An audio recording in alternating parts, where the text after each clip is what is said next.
करना हुई है खता हमसे, माफ करना हुई है खता हमसे।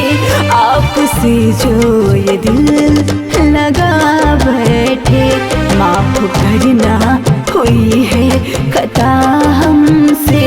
आपसे जो ये दिल लगा बैठे।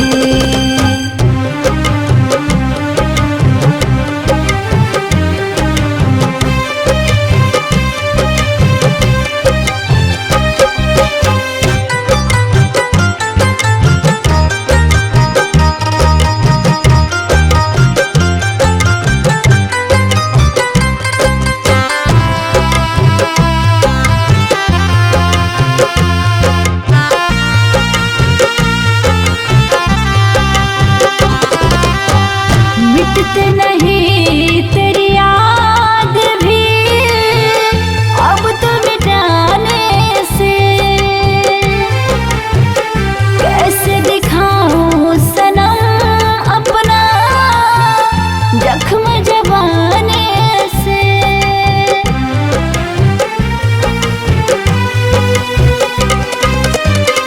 हाँ, मिटते नहीं तेरी याद भी अब तो मिटाने से।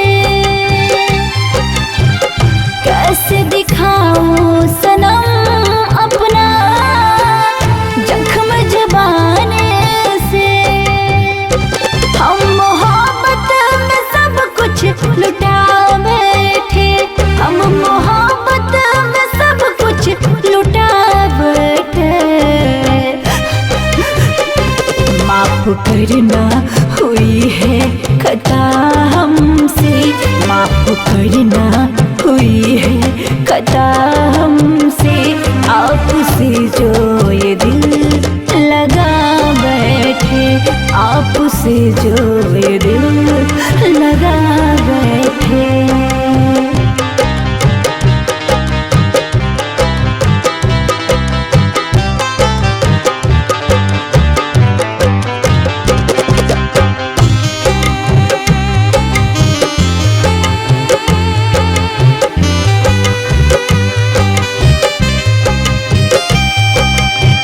तन्हा छोड़ दिया तुमने क्यों तड़पने को।